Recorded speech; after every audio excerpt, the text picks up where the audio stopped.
علامہ طفیل الرحمان رضوی کے YouTube channel کو subscribe کریں۔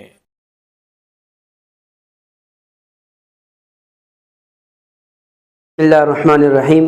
سامعین و ناظرین، ایک سوال آپ نے بارہا سنا ہوگا اور سوشل میڈیا پر یہ سوال بہت گردش کرتا رہتا ہے۔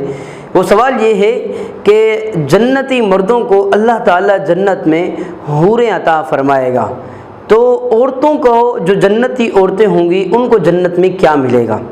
بعض لوگ اسے اچھی نیت سے سوال کرتے ہیں اور بعض لوگ اسلام پر اعتراض کرتے ہوئے یہ سوال کرتے ہیں، کہتے ہیں کہ اسلام نے مردوں کے ساتھ انصاف کیا ہے، عورتوں کے ساتھ انصاف نہیں کیا۔ وہ یہ کہتے ہیں کہ مردوں کو اللہ تعالیٰ جنت میں حوریں عطا فرمائے گا، 70 حوریں، 72 حوریں عطا فرمائے گا، اور عورتوں کو کچھ بھی حوریں نہیں ملیں گی، اور نہ عورتوں کے لیے اس طرح کا کوئی انعام کا ذکر ہے۔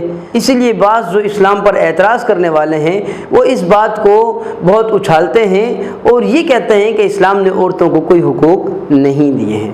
سامعین و ناظرین، یہ صرف جہالت پر مبنی باتیں ہیں۔ اگر صحیح علم ہو تو ہمیں پتہ چلتا ہے کہ اللہ تعالیٰ نے عورتوں کو بھی بہت بڑا مقام و مرتبہ اور بہت ہی حقوق دیے ہیں۔ یہ اسلام ہی ہے جس نے عورتوں کے حقوق کی بات کی ہے اور عورتوں کو تحفظ دیا ہے۔ تو اب آتے ہیں اپنے سوال کی طرف کہ اگر مردوں کو اللہ تعالیٰ جو جنتی مرد ہوں گے حوریں عطا فرمائے گا تو عورتوں کو کیا دے گا؟ عورتیں جو جنت میں ہوں گی ان کے لیے کیا انعام و اکرام ہوں گے؟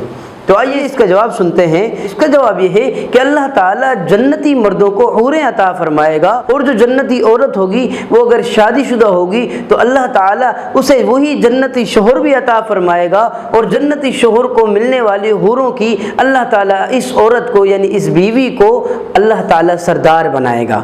یہ تمام حوروں کی سردار ہوگی۔ تو پتہ چلا کہ یہ حوریں صرف مرد کو نہیں ملیں گی، وہ مرد کی غلام نہیں ہوں گی بلکہ وہ حوریں اس عورت کی بھی غلام ہوں گی، کیونکہ اللہ تعالیٰ اس عورت کو، اس بیوی کو جو جنتی شوہر کی بیوی ہے اور خود بھی جنتی ہے، اللہ تعالیٰ اس بیوی کو ان حوروں کا سردار بنائے گا، اس حوروں کا آقا بنائے گا۔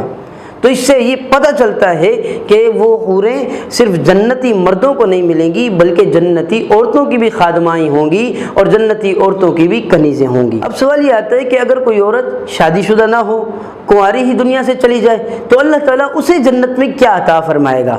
اس کا جواب یہ ہے کہ جس طرح کنواری عورتیں موجود ہوں گی جنت میں، اسی طرح کنوارے مرد بھی موجود ہوں گے۔ تو اللہ تعالیٰ ان جنتی مردوں میں سے جسے وہ عورت پسند فرمائے گی، اللہ تعالیٰ اس جنتی مرد کے ساتھ اس کی شادی کرا دے گا، اس کا نکاح فرما دے گا، اور پھر اس جنتی مرد کو ملنے والی حوروں کی اللہ تعالیٰ اس کو یعنی اس بیوی کو اللہ تعالیٰ سردار بنا دے گا۔ تو اس سے ہمیں یہ پتہ چلتا ہے کہ اسلام نے عورتوں کو بھی حقوق دیے ہیں۔ اللہ تعالیٰ نے جنت میں عورتوں کے لیے بھی انعام رکھا ہے۔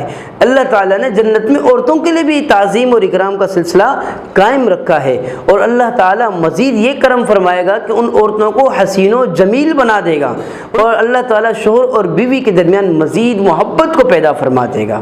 جس طرح دنیا میں ہم دیکھتے ہیں کہ شوہر بیوی آپس میں لڑتے رہتے ہیں، لیکن جنت کے اندر یہ معاملہ نہیں ہوگا۔